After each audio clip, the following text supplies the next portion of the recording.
जय नारायण बच्चों, मैं प्रतिभा शुक्ला महाप्रभु पब्लिक स्कूल प्रयागराज से हूँ। आज आपकी 10वीं कक्षा में हिंदी साहित्य के पाठ्यक्रम को लेकर प्रस्तुत हुई हूँ। आपके पाठ्यक्रम में हिंदी पुस्तक की 2 पुस्तकें निर्धारित की गई हैं। पहली पुस्तक आपकी है क्षितिज भाग 2 और दूसरी पुस्तक आपकी पूरक पुस्तक है कृतिका भाग 2, जो कि आपका कोर्स ए है। एनसीईआरटी की ये बुक है आपके पास बुक नहीं होगी तो आप डाउनलोड करके एनसीईआरटी की बुक को आप निकाल सकते हैं। यहाँ पर आपको हम काव्य खंड के अध्याय 5 की आज प्रस्तुति लेकर आप लोग के समक्ष आई हूँ।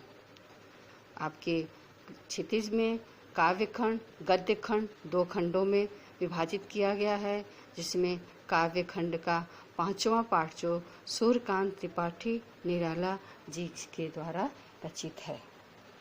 तो पाठ को पढ़ाने से पूर्व मैं चाहती हूँ कि आप लोग को मैं कवि परिचय से अवगत करा दूँ। तो निराला जी की कविता को पढ़ाने के पश्चात मैं आपको इनके प्रश्नों के उत्तर से भी जानकारी दूंगी। तो सबसे पहले हम आते हैं कवि परिचय।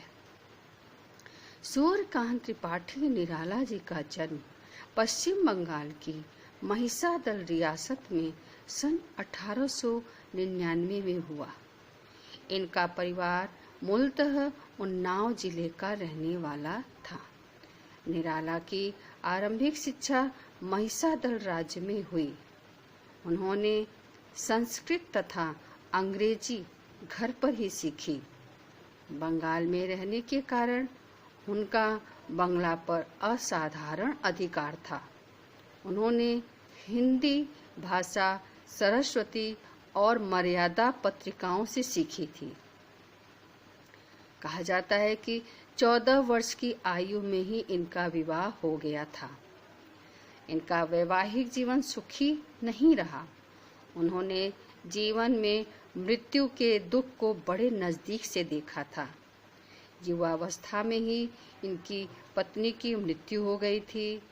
इसके पश्चात इनके पिता, चाचा और चचेरे भाई एक एक करके चल बसे। अंत में जब इनकी पुत्री सरोज वो भी काल के गाल में समा गई तो कवि का हृदय वेदना से टूक टूक हो गया। जीवन भर स्नेह के संघर्ष में जूझते जूझते सन 1961 में इनका भी देहावसान हो गया। निराला जी का जीवन काल में बहुत ही कष्ट से इन्होंने गुजारा था।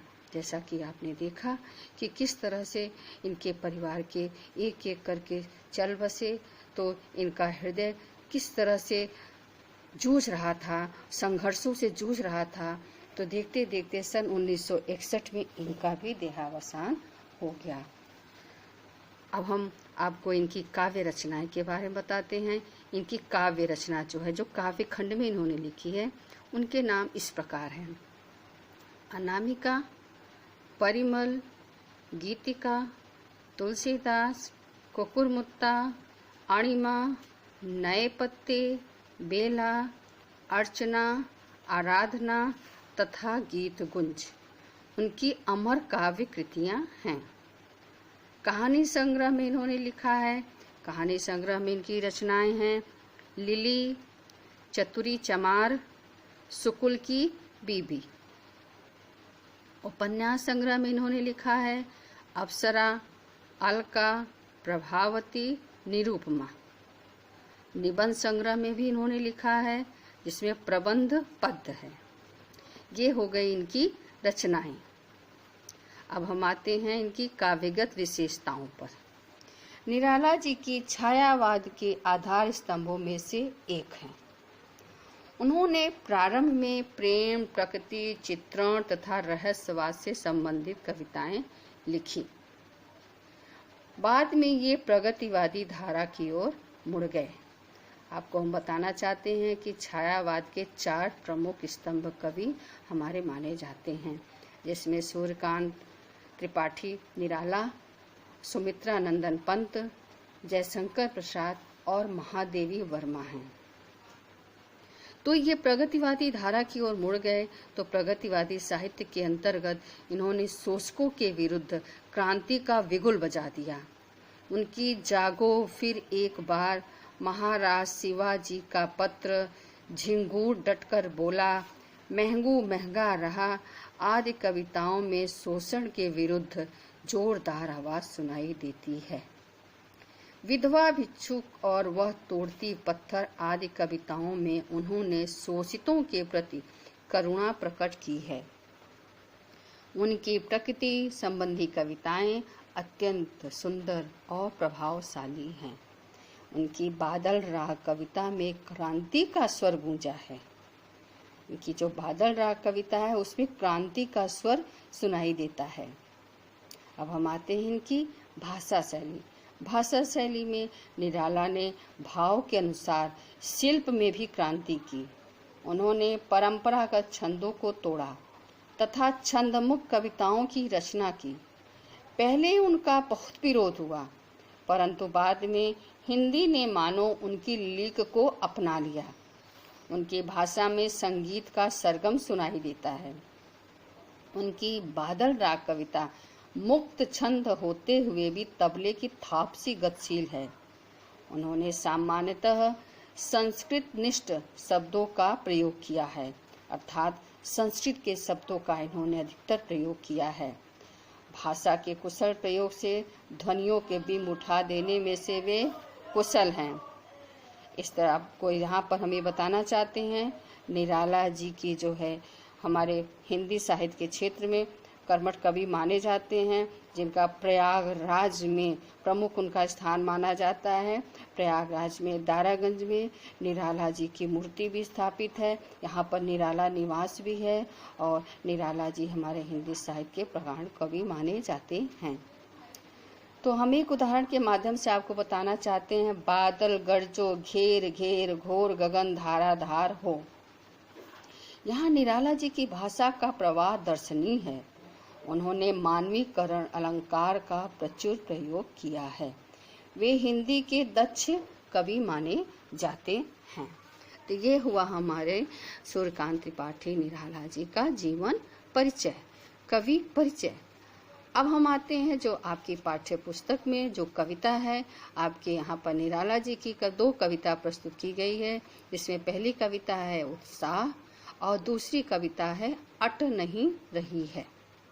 तो आज हम आपके समक्ष पहली कविता उत्साह को लेकर प्रस्तुत होने जा रहे हैं। तो उत्साह कविता पढ़ाने से पूर्व हम चाहते हैं कि कविता के सार से आपको अवगत कराएं। कविता का सार क्या है? आपकी उत्साह कविता में यहाँ पर 2 कविता है, 2 कविता है। आज हम आपके समक्ष प्रथम कविता का ही भावार्थ पढ़ाने जा रहे हैं। तो उत्साह कविता का सार उत्साह छायावादी कविता है। इसमें बादलों के माध्यम से मानव के उत्साह का वर्णन हुआ है। यानी बादलों के माध्यम से कवि मानव में उत्साह लाना चाहता है। कवि चाहता है कि बादल अपने उत्साह से सारे गगन को घेर ले।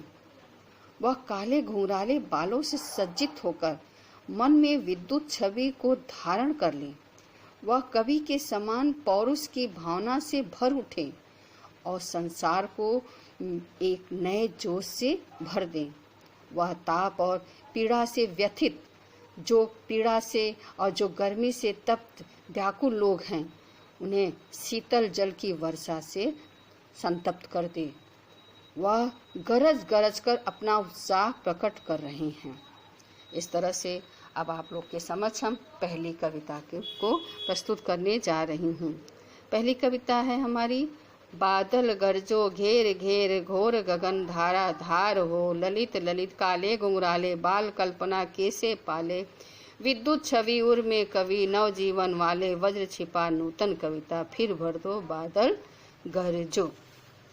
इसका भावार्थ है, यहाँ पर आपका घोर का मतलब है भयंकर, गगन आकाश, धाराधर बादल, ललित सुंदर, मनोरंजनकारी, विद्युत छवि, बिजली, किसी शोभा, उर, हृदय, मन, वज्र, कठोर, भीषण, नूतन, नई। अर्थात कवि बादल में क्रांति का स्वर सुनता है। वह उसके गड़गड़ाते स्वर पर मोहित होकर कहता है, ओ बादल तुम खूब गरजो, बादल गरजो, कड़को, गड़गड़ाओ, तुम अपनी भयंकर गर्जन तर्जन से इस आकाश को घेर लो, घेर घेर घोर गगन धाराधर हो। तुम अपनी इस भयंकर गर्जन तर्जन से इस आकाश को घेर लो। तुम्हारे केस कितने सुंदर काले और घुंघराले हैं, ललित ललित काले घुंघराले, ललित सुंदर मनोरंजनकारी। तो तुम्हारे केस कितने काले घुंघराले हैं, ये कल्पना के विस्तार के समान घने हैं। बाल कल्पना के से काले। कभी बादल को कवि की संज्ञा देते हुए कहता है कि विद्युत छवि उर में कवि नवजीवन वाले, वज्र छिपा नूतन कविता फिर भर दो बादल गरजो। अपने हृदय में बिजली की चमक छिपाए हुए वो कवि, संसार को नया जीवन देने वाले ओ कवि, तुम अपनी भावनाओं में वज्र छिपाकर समूचे संसार में जोश का पौरुषमय स्वर भर दो, ए बादल गरजो, गड़गड़ाओ। ये हुआ हमारा कविता का भावार्थ। अब आपको हम इससे जुड़े हुए प्रश्नों का उत्तर को बताना चाहती हूँ। सबसे पहले आपको मैं प्रश्न बताना चाहती हूँ, प्रश्न को आप नोट करिए। पहला प्रश्न है, कवि बादल को गरजने के लिए क्यों कह रहा है?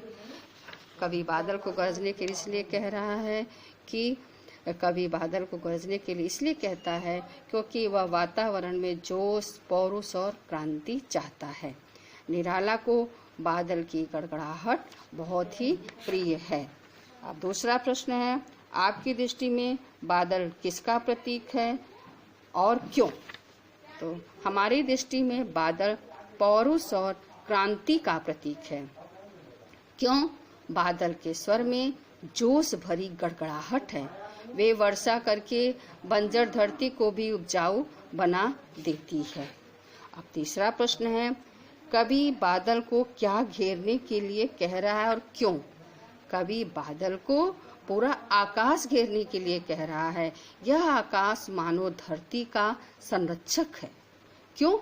कवि चाहता है कि बादल आकाश में फैली तपन, गर्मी और लू को हटाकर धरती पर छाया कर दे और उसे जल का प्रदान करे। ये आपकी कविता हुई। अब अगली प्रश्न है आपकी, ललित काले घुंघराले बालों की कल्पना किसके लिए की गई है? तो यहाँ पर ललित काले घुंघराले बालों की कल्पना, उनका रूप मानो किसी बच्चे के काले घुंघराले और सुंदर केस हों। तो बादल रूप में काले, घने और फैलाव भरे होते हैं। उनका रूप ऐसा है जैसे किसी बच्चे के सुंदर काले घुंघराले बाल हों। रंग और फैलाव की समानता के कारण बादलों की कल्पना ललित काले घुंघराले बालों के लिए की गई है। वज्र छिपा। वज्र छिपा का व्यंग क्या है? इसका अर्थ क्या है? वज्र छिपा का अर्थ है बादलों के भीतर बिजली की कड़क छिपी हुई है और कवि के हृदय में उथल पुथल करने वाली क्रांतिकारी शक्ति है। अब हम आपको बताना चाहते हैं धाराधर किसके लिए प्रयुक्त हुआ है। धाराधर यहाँ पर बादल के लिए प्रयुक्त हुआ है। और प्रस्तुत गीत किस प्रकार का है? प्रस्तुत गीत एक आवाहन गीत है। यह कविता किस युग की है? यह कविता हमारी छायावाद युग की है। और यहाँ पर अलंकार आता है, घेर घेर घोर गगन धारा धार हो में कौन सा अलंकार है? इसमें आपका अनुप्रास अलंकार है। और बाल कल्पना के से कार्य में मानवीकरण अलंकार का प्रयोग किया गया है। इस तरह से हाँ, तो आपने यहाँ पर देखा कि छायावादी की कविता है और गीत है हमारा आह्वान गीत है। इस तरह से बच्चों ये आपके लघु प्रश्नों को मैंने उत्तर आपको यहाँ पर दिया। तो अब आप इन लघु प्रश्नों के उत्तर को लिख लीजिएगा और फिर से पुनः इसे आप अपने से फिर से पढ़ लीजिएगा। इस कविता के भावार्थ को आपकी आज जो है पहले दिन हम पहली कविता यहाँ पे बताएं और कवि परिचय से अवगत कराएं। प्रश्नों का उत्तर, लघु प्रश्नों के उत्तर आपको हमने बताया, तो ये सब चीज़ को आप लोग नोट कर लीजिएगा। और धन्यवाद बच्चों। आज आपकी कक्षा यहीं पे समाप्त होती है। अगली कक्षा में हम आपसे पुनः मिलेंगे। आगे की कविता का भावार्थ आपको हम बताएंगे। जय नारायण। आज आप लोग की क्लास बच्चों यहीं पर समाप्त होती है और अगली कविता के भावार्थ के साथ हम आपसे फिर मिलेंगे। जय नारायण बच्चों, धन्यवाद।